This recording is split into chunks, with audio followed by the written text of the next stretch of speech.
10 मास गर्भ जंत्रणा सही पुओ को दुनिया को आनीथिला माँ। बापांकर आशा थिला पुओ दिने बड़ होई आमर सहारा साजिबो।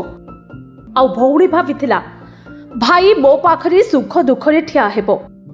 हेले सहारा बदल रे माँ बापा भौणी को पिटी पिटी हत्या करिछि सान पुओ।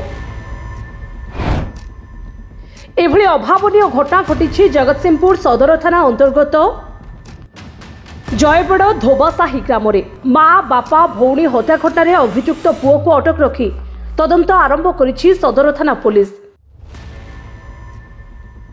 तेबे मृतक हेले बापा कालंदी जहांकर बयस 60 वर्ष, माँ कनकलता सेठी तांको 55 वर्ष एवं भौणी रोजालिन सेठी जहांकर बयस 23 वर्ष। एबे एबे शुणु तांकर अत्यंत मर्मन्तुद घटना माने कही हम ना भाषा मुझे जानी से बारंबार मो पाक आसी जमीबाड़ी गंडोल गछ कटा हेले घर हम किंतु ये तो होते भाई भाई भितर होता कि निज पुओ जिते निज बापा बो भौणी की हत्या करें मु साई पड़िशार जी बुझुली से लटरी खेलुले भूटान लटरी गोटे कौन एवं ये जो लटरी कथा मत आगु खबर आसी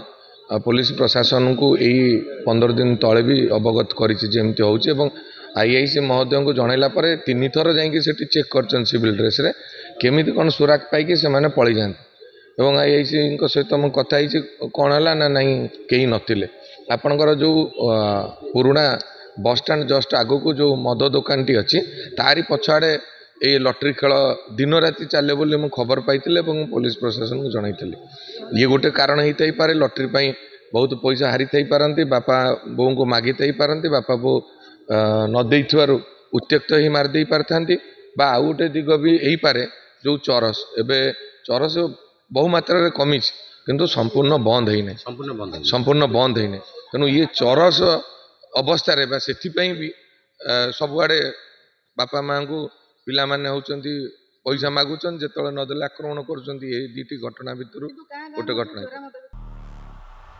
काली विलंबित राति गोटाए समय रे हत्याकांड घटिछि। तेबे सूचना अनुसार अभियुक्त पुओ सूर्यकांत सेठी जहांकर बयस 22 वर्ष अनेक समय रे घरे गालीगुलस करिथाए। गतकाली सोमवार राति रे झगड़ा को नै मां को गालीगुलस करिथिला पुओ। हेमदस्ता एवं लुहा अस्त्र रे पिटी पिटी परिवार समस्त को हत्या करिछि पुओ। आ हत्या करिपा परे पड़ोसी को डाकी कहिछि कि बापा बो भौणी को मर्डर करिछि। परे पुलिस को खबर देइथिले। तेबे टाउन थाना पुलिस घटनास्थल रे पहुंची अभियुक्त पुओ को हेफाजत को नै तदंत आरंभ करबा सहित काहेकि एभली हत्याकांड होइछि ता स्पष्ट होई नथवा बेले मद्यपान करी एभली कांड भ्याइथिबा संदेह करा जाउछि। राति प्राय 3:30 आमर प्रसन्न सेठी 112 को फोन करी कहले जे तांकर से पाखर पड़िशा जी कि अछंती सूर्यकांत सेठी ओरफ बंटी से तांकर बापा माँ एवं भौणी की मर्डर करिकी फेरार की पड़ैछंती।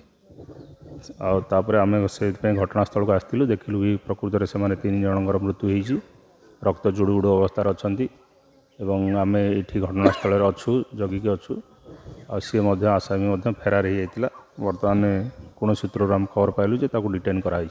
प्राथमिक तदंतर तो एपर्तन किसी जना पड़े अनुमान कराई जे सी हत्या करिछि कोनोसी धारुआ अस्त्र हेउ किंबा कोनोसी ओजनिया वस्तु द्वारा तांको छेचिक तांको मुंड आघात करिकी हत्या करिछि बोली जना पड़ुछि। जयबड़ धोबासाही रे सूर्यकांत सेठी बोली 22 वर्षर टिके मेंटल पिलाटा से तार बापा प्रशांत सेठी ओरफ कालिया माँ कनकलता सेठी आ भौणी को बामाली सेठी से 3 जन को मुंडरे पथर किंबा लुहार किसी छेचिकी घर भितर हत्या करा आमर आईआईसी एवं टीम सका भोर रू पहुँचिक समस्ते तदंत लगी एक्यूट भी नेब हो से परिका कहूँ तार मेंटाल टी अच्छी तार भाई मान समस्त खबर दिखाई बंधु बांधव को समस्ते पहुँचला डेड बॉडी पोस्टमार्टम पठाई। मुझे कानुलता सेठी आम घर बड़बागी 2 नंबर वार्ड मुझे शुणिली आमर कटक रू फोन आसिला आमर जड़े पुलिस चाकरी कहले से 3 जन मरचन तुम जान मुझे आम टीवी भी देखिनु खोलिनु ସେଠୁ ତାପରେ ଯେଉଁ ଶୁଣିଲି କାଳେ ମୁଁ ଘରେ ଘଟଣା ବୋଲି ସେଠୁ ମୁଁ ଅବିକା ଗୋଟେ ପିଲାକୁ ଧରି ପଳେଇ ଆସିଲି। ଆସିଲା ପରେ ଦେଖିଲି ଏଇଆ ନିଜ ପୁଅ ଯେଉଁଠି ମାରିଛି କେମିତି 3 ଜଣଙ୍କୁ ମାରିଲା, ଜଣକୁ ମାରିଲା ପରେ ଆଉ 2 ଜଣ ତ ଉଠି ଯାଇଥାନ୍ତେ। ତାଙ୍କୁ କ'ଣ ନିଶା ଖାଇବାକୁ ଦେଇଥିଲା କି ନିଜେ ଖାଇଥିଲା ଏଇଟା କିଛି ମାନେ ଭାବି ହେଉନି, କେମିତି ମାରିଲା 3 ଜଣଙ୍କୁ। ହେଲା ସୁମନ ସେଠୀ, ମୁଁ ଏଇ 10 ନମ୍ବର ୱାର୍ଡର କାଉନସିଲର ଅଛି ବର୍ତ୍ତମାନ। ସିଏ ମୋର ମଝିଆ ହେବେ, ଯିଏ ମରିଛନ୍ତି ବା ଯିଏ ମର୍ଡର ହେଇଛନ୍ତି ତାଙ୍କର ସିଏ ମୋ ମଝିଆ ହେବେ, ସେ ଭାଉଜ ହେବ, ସେ ମୋର ଝିଆରୀ ହେବ ଝିଅଟି। ଆଉ ମୁଁ 5ଟା ବେଳେ ଖବର ପାଇଲେ, 5ଟା ବେଳେ ଖବର ପାଇଲା ପରେ ମୁଁ ସମସ୍ତଙ୍କୁ ଫୋନ୍ ଯୋଗାଯୋଗ କରି ମୁଁ ପୁଣି ସେଠୁ ଆସିଲି।